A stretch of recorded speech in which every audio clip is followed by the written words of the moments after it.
I try to make my books really feel alive and like you're experiencing the book sort of in real time with the writer writing it. I always wanted the reader to feel like there's an element of risk, like, the way you're watching a figure skater, like she might fall. I always want the reader to feel that a little bit while reading the book, that there's not this sort of perfection.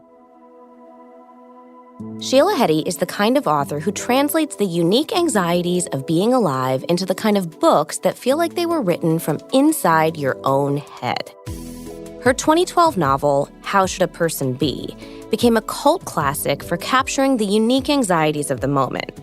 And this book has lived rent-free in my head for more than a decade because of the way it crystallizes how so many young women think about themselves in comparison to others.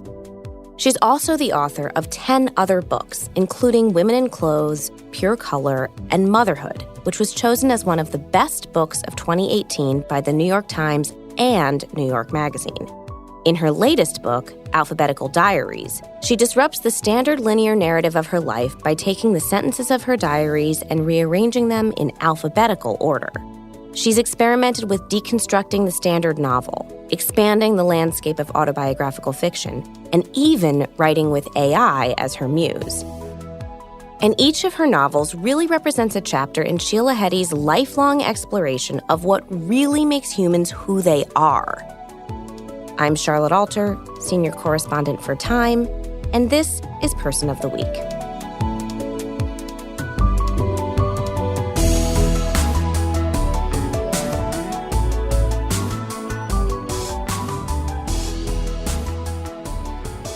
When were sort of the first moments when you realized that writing was something that you could do and that you could do really well? I have this little book of stories that I told my father that he wrote down before I could write.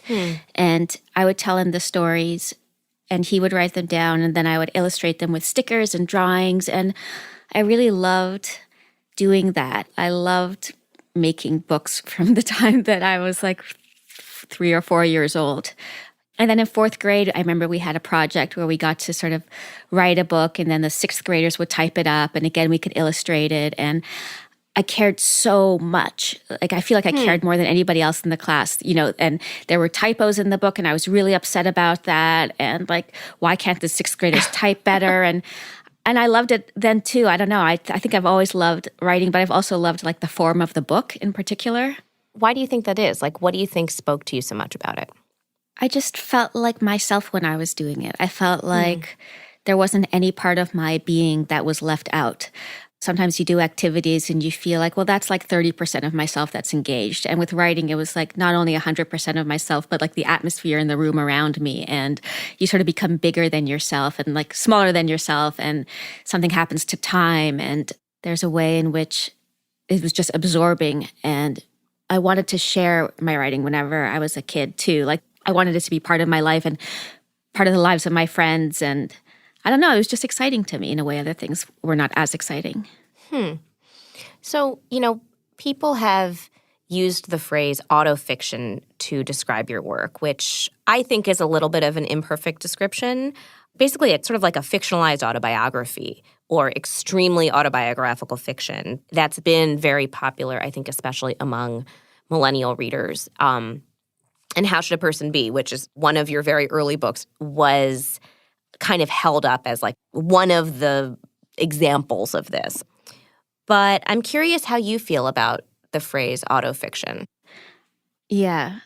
Well, I wrote a book called How Should a Person Be? And the years that I was writing it, like 2005 to 2010, really, I felt like I was doing something I didn't really understand, and there was all these instincts involved. And my friends were saying, what are you doing? This is a crazy thing. Why are you using our names? Why are you using your name? And it just felt really mysterious and beguiling. And then in the years after it was published, it was suddenly called an example of autofiction, which was a word that I hadn't known and that wasn't in the common parlance. And it's weird for something to be called part of a genre when you didn't know about the existence of that genre. And so I feel very ambivalent about that word. I mean, there's a lot of writers who are called writers of autofiction, and I tend to love those writers and love those books. So it obviously is indicating something contemporary and real and innovative, but it also just doesn't mean anything. Like all writers draw from their lives. Right, right. So I'm wondering, how do you decide what parts of yourself to reveal in your books? Because these are characters. You're writing fiction. You're not writing memoir. And yet the characters that you create seem so intimate and seem so connected with you. So I'm curious about how you think about that relationship. I mean, by the time a book is published, I don't really feel like I'm revealing anything about myself. Usually with my books, I'm trying to figure something out. I'm trying to answer a question or trying to get to the other side of a question. And I use my life and my real thoughts as the material for that question, but I don't think that I'm exactly using my personality. So I don't really think that I'm telling anybody anything about myself or my life. I'm more just like using myself as an example of a human in this situation. It's hard to explain because it sounds strange. But, I think like any art, it comes from the things that you've lived and it comes from your imagination and it comes from sort of both of those equally, and they entwine and they sort of color each other and change each other. So it doesn't feel like diaristic exactly. It just feels like a portrait of a thinking through of a question in the form of a character that is similar to me, but not quite me. I love the idea of a book that's oriented around asking and not telling.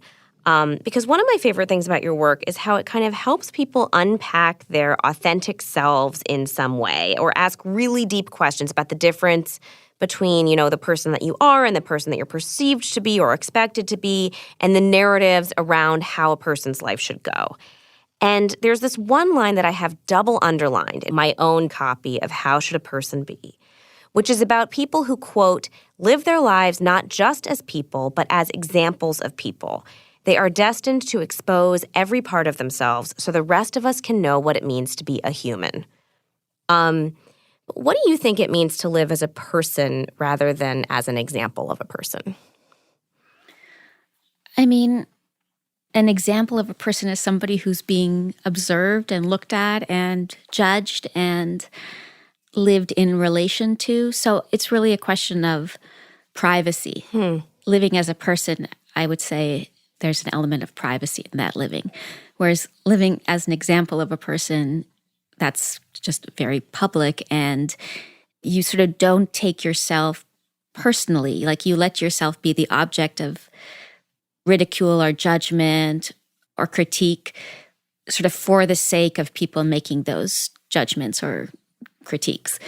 You're not trying to protect yourself from that so that you can live your private life in a happy way. You're allowing yourself to be looked at so that people can understand what a person is.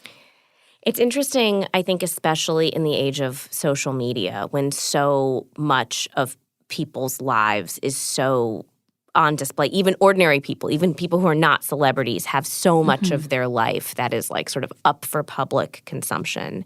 What is your attitude towards social media? How does social media affect this idea of living as a person versus living as an example of a person? Yeah, well, I'm not on it. I used to, a few years ago, be on it a little bit more, but I felt like I didn't want that to be part of my day anymore, to be the example of the person, to be an example, to be looked at and thought about. And, there's things that I miss about it. Like sometimes really good conversation can happen there. I met interesting people there. There's a lot of energy there. But I didn't really want to spend my days thinking about sort of reducing myself to a sentence on Twitter. I do that in my own way. I mean, obviously, writing books that are kind of autobiographical, you are making yourself an example of a person, but you're spending like 6 years making that thing that's looked at. There's a lot of thought that goes into it, and therefore like a lot of distance. It's not an instinct that comes and goes. And I just couldn't take the response. I couldn't take the constant reflection back. It just became confusing for me. So one thing that I was thinking about as I was reading your new book, which is called Alphabetical Diaries and comes out this month in February. And I think the beginning of the year is often this moment where people are asking these big questions of like, What are the patterns in my life? How do I want to be different in the new year than I was in the last year? How do I want to, quote, improve myself in some ways? And I think your work asks some pretty big questions about those types of questions. So I just want to know, are you a New Year's resolution type person? Do you do that? Or is that kind of antithetical to some of these bigger questions you're asking about, how the self fits into the world? I mean, I don't think I make New Year's resolutions, but I do have that feeling of, it's a new year, things will be different, that kind of optimistic, fresh feeling I always get. I feel at this point I know the things I'm capable of and the things I'm incapable of, and I don't really fall for my own resolutions, so I don't make them. One of the things that I learned writing Alphabetical Diaries was how static the self is. It's 10 years of my diaries in alphabetical order. And so you begin looking at yourself as a series of themes that repeat and a series of preoccupations that repeat and thoughts that repeat.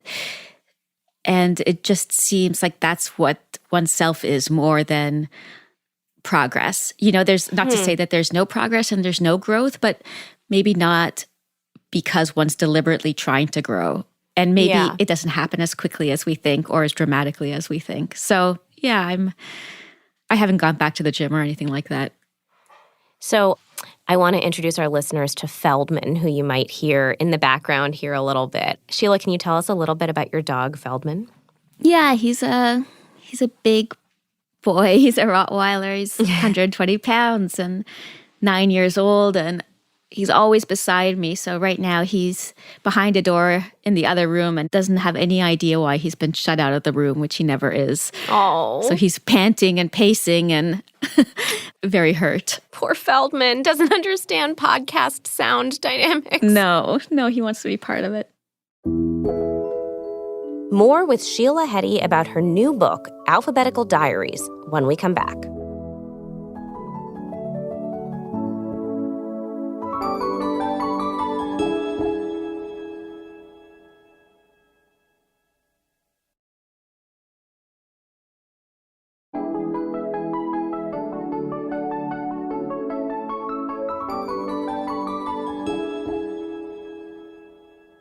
So can you explain what you did with Alphabetical Diaries? Because it's a very unique and fascinating project.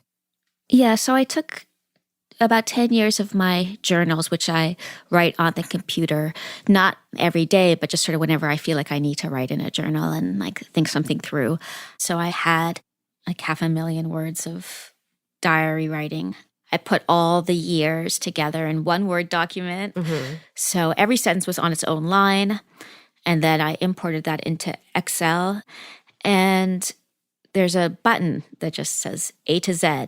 And it alphabetized all the sentences. And so now instead of chronologically, over 10 years, they're alphabetical. And I basically spent more than the last decade cutting sentences and trying to make some sort of shape and some sort of book out of this series of thoughts from my diaries. And I think the book feels like thought, and it feels pretty intimate. And to me, it's there's a few things that a person thinks about over and over and over again over 10 years. And maybe the people change, but you're still thinking about a man, that you're in love with or whatever it may be. Or you're still thinking about which city you want to live in. And maybe you're thinking about a different city this year than you were thinking about last year. But there's some kind of repetition and rhythm that I was trying to capture. And so why alphabetical? What did you hope that would reveal? I just wanted to see how many times did I write, over 10 years, I hate so-and-so, and what were all the things I hated? I was just looking for patterns and trying to see who I was in this more analytical way rather than narratively, just in terms of pattern. So what patterns did this exercise reveal? Well, one of the things that I had to think about was how am I going to deal with names, the names of people, the names of boyfriends and friends and so on. And what I finally decided to do was just kind of make composite characters. So none of the names refer to specific people in my life. The name of a character, Lars, the sentences that make up that character are from lots of different people. But one of the things that I discovered when I was sort of making up these new characters from the sentences that already existed was how the people in your life, like they're individuals, but they're also archetypes. Like there's the kind of people you're drawn to that you're drawn to over and over and over again. So maybe one year it's one person and another year it's another person, but there's the person that you long for that doesn't like you as much as you like them. Mm-hmm. Or there's like the bossy friend. And I started to feel like all of that, not just in the choice of people, but in the choice of things that I was thinking about, there was like always a return to, well, do I want to live in Toronto? Like, am I going to be able to make the work I want to make if I'm living in Toronto? And that was a thought that I had in slightly different ways over 10 years, so there was just much more of a narrowness to the self than I realized. But I think that at first when I kind of started to notice that, it felt really depressing. A person wants to be kaleidoscopic. You kind of want to be every person and have every mind. Right. And then after a while, like it just kind of became a relief. Like you're like the Sheila robot or something, And then if that's the case, then maybe like the task of life is not continual change and continual improvement, but kind of acceptance of, well, I was born as this creature and I am this creature. And I find it kind of relieving, actually. Yeah. What do you mean by Sheila robot? I don't know. Like, I have my characteristic thoughts and I have my characteristic actions and I have the sort of moves that I can make. And there are certain moves I can't make. And there are certain feelings and thoughts that I have, guilt or whatever, but like not shame. Like, we're just like programmed in certain ways to experience our little sliver of life through our little sliver of... Oh, hey, Feldman. I don't know. My dog's just like seeing somebody with a hat. This is just like a very big problem in the winter because anyone with a hat who walks by is immediately suspect. They can't possibly be human. So I get a lot of that. It's very hard to take a nap in this house. You know what, Feldman, I agree. There are people out there wearing hats who have no business wearing a hat. So he's right. Back to what you were just saying, you began this process of editing your diary with the hope of kind of understanding and seeing how you had changed in the span of a decade. But then you ended up learning that the self was like a little bit more static than you had anticipated. What did you learn from that realization? I mean, it's just looking at it, you just think, oh, there's very few preoccupations that are actually preoccupying enough that you put them in a diary. So it's not really like a portrait of the self as much as the self-portrait that emerges from a diary. But I think this book feels like life in a certain way. And I think what it makes me realize is that there's also this completely non-narrative instinct in us where we are sort of lost in time and are constantly jumping around through time and constantly flickering between this present and another present and another present and the past and an image of the future. And in another way, there's no continuity to our thoughts and there's no real progression. It's just this, like you throw a deck of cards up in the air and they fall down. Like that's also what thought is like. And I think it's hard to represent that, or it's seldom represented in literature because I don't think we generally turn to literature for the nonsense. We turn to it for the sense. But there is a kind of, I think, true feeling about the lack of chronology that this book is like formalizing or whatever. Like, yeah, it just feels like life. It feels like thought in a way that some of the other books that I've written or read, they feel like plays, whereas this one I think feels more like life or something to me. Yeah. Well, I think you explore this question particularly well in Motherhood, which is one of my favorite of your books, which is largely an interrogation of the way motherhood imposes a sort of expected narrative on a woman's life in particular, and your decision to refuse to conform to that narrative. How much of your thinking about motherhood was related to this question of narrative and this question of, this expected structure of what a woman's life often is? I think that book was a lot about this question, like, what is the narrative of your life if you don't have a child, if you don't put yourself in that sort of family chronology that's obviously brought you here, How do you make your own task in the world? How do you decide that your task is going to be something that is so personal and private and not inherited? I think when I started writing that book, I was asking myself the question of whether I want to have a child or not. I was in my early 30s. I really felt like I probably didn't. But to sort of stake out a life and a future without that in it felt like a problem of narrative. I think I say in the book, like, if you decide not to have children, people sort of ask, well, what are you doing instead? So even if you're rejecting that narrative, well, what is the narrative that you're embracing? It can't just be to sort of fall into nothingness or whatever. There has to be some kind of alternate. So these were all the things that I was trying to think through in that book. Yeah. One thing that I wanted to know is, how do you think about your work outside of the minds of your readers? I mean, how do you hope your work affects people who don't happen to pick up your books?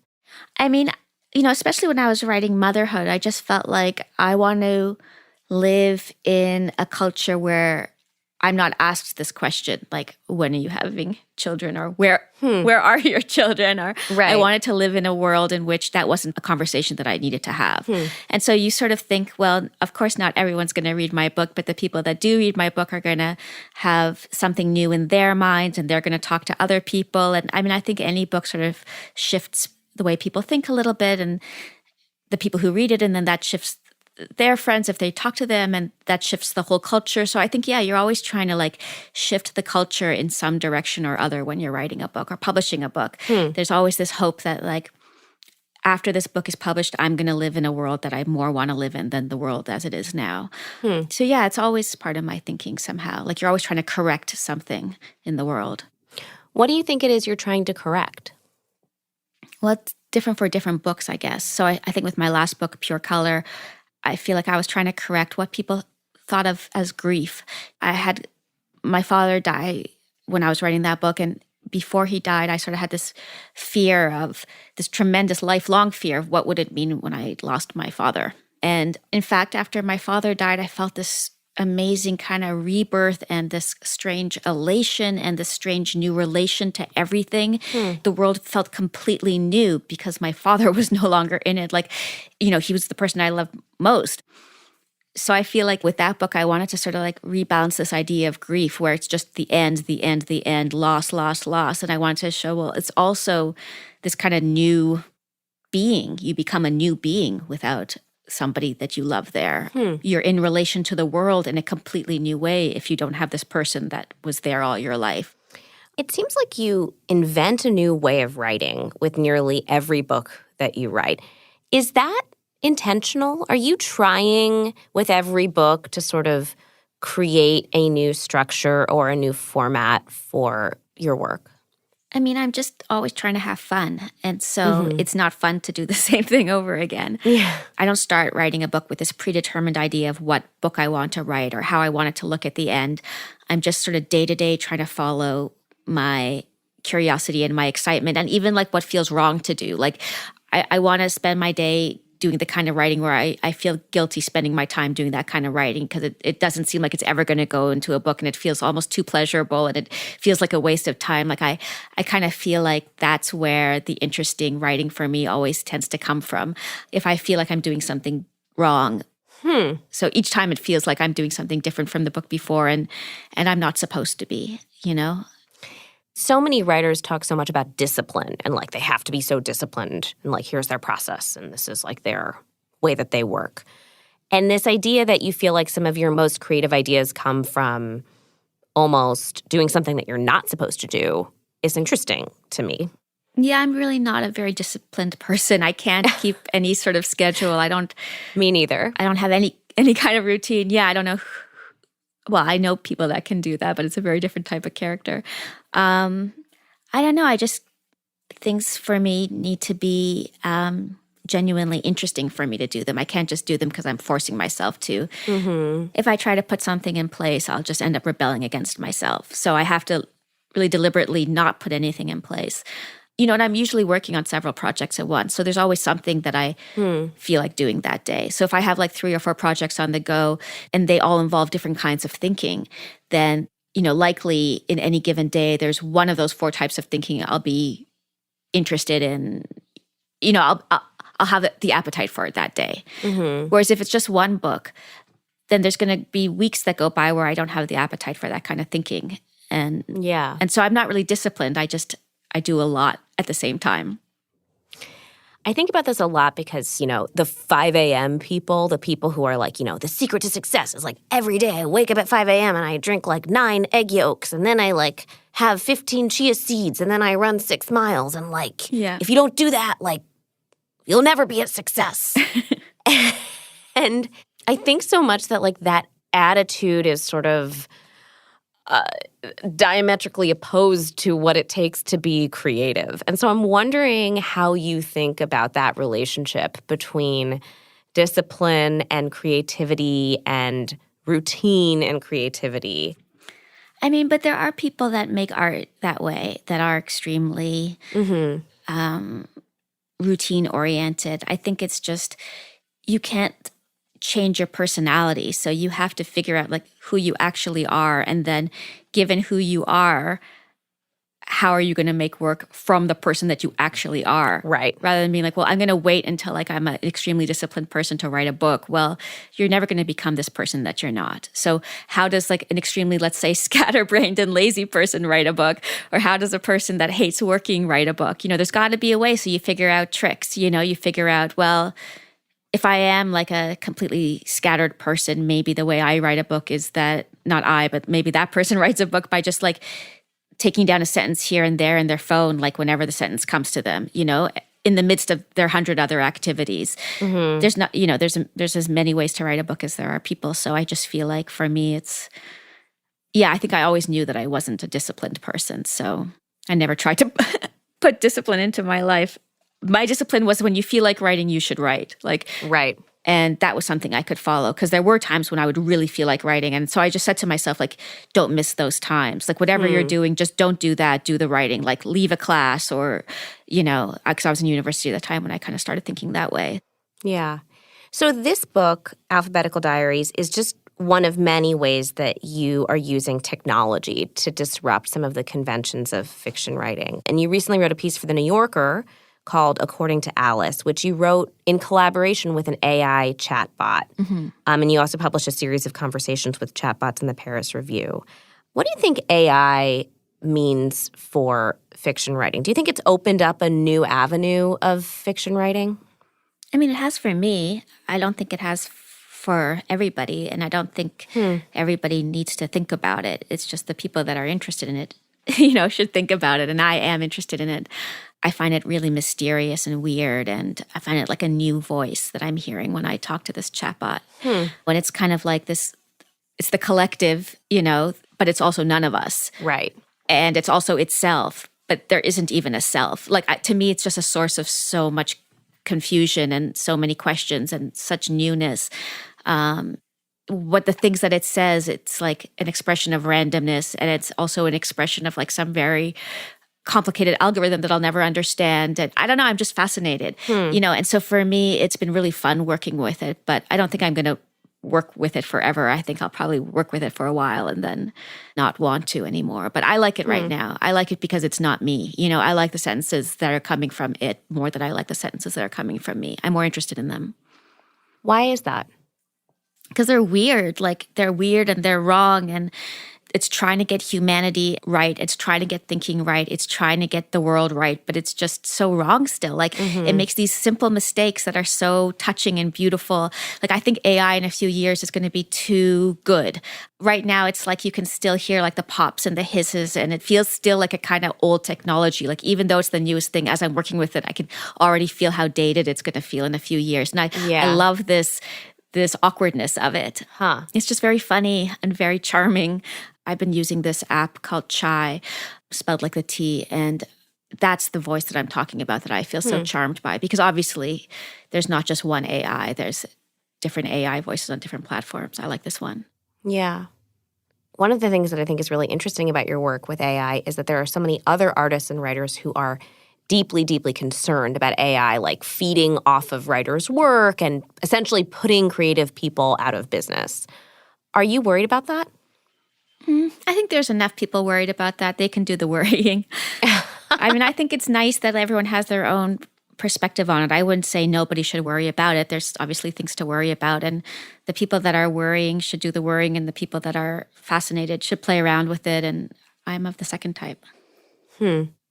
What do you think is coming next for fiction? What do you think are the next trends that people are going to be exploring and ideas that are sort of coming around the corner? I don't really think about art that way. I just think there's individuals who do interesting things. There's individual writers who will write interesting books, and I don't really think about it in terms of trends. I'm looking forward to what the writers that I love are going to publish next, and the writers whose names I don't know yet that I'm going to hear about for the first time in the next few years, what they're going to be writing about. But I think everybody writes out of their own soul and their own self. And, when people talk about trends, that's not how I relate to writing. There's specific writers that I love and who I want to read, and that's how I think about it. I was struck by, one time you said in an interview that after one of your books, you were left with the great emptiness that follows the completion of a years-long project. Are you normally left with a sense of emptiness? Yeah, it's terrible to finish a project. The whole time, all you want to do is finish, and you just can't wait to be done, and you just want to be done, and then you're done, and then now what? There's a feeling of like, I have no purpose. I have no filter through which to look at the world. Why am I even living? I'm not even collecting experiences for anything. I think it's really depressing to finish a big project. You're just sort of left out of the current of life, the great energy of life. That's how I feel when I'm writing. I'm part of this great energy of life. And when I'm not writing, I just feel like, what am I supposed to do now? Like, just go to the laundromat, Yeah.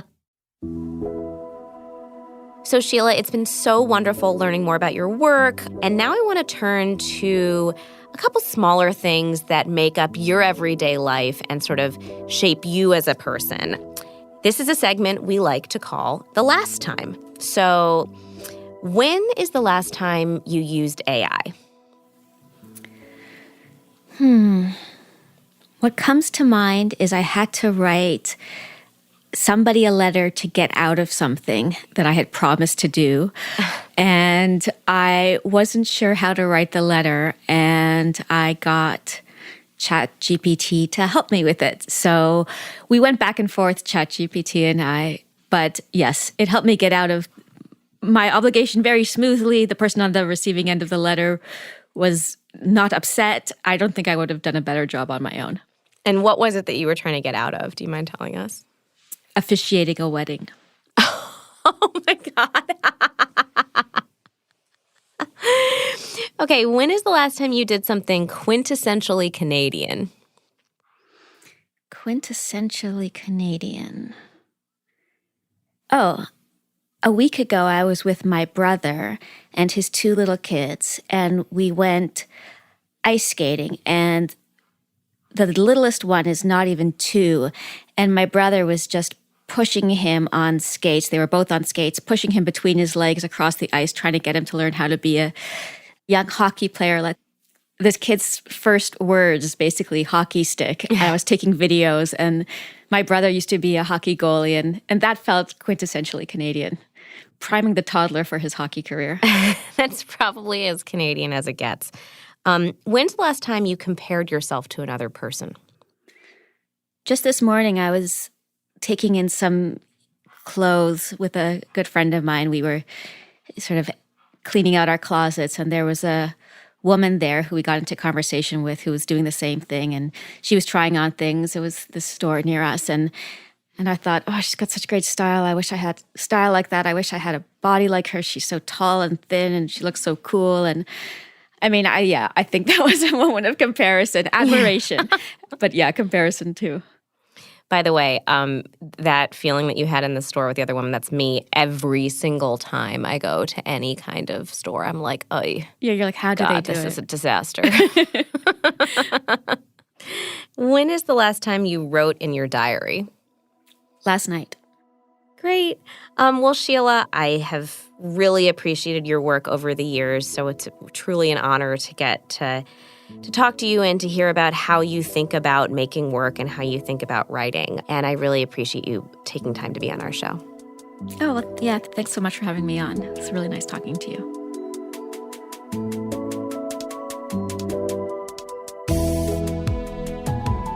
You can find Sheila Heti's new book, Alphabetical Diaries, wherever books are sold.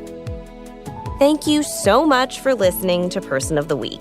If you liked what you heard, don't forget to subscribe wherever you get your podcasts. And as always, we'd love to hear from you. So send your tips or thoughts on our show to personoftheweek@time.com. I'm Charlotte Alter. See you next week.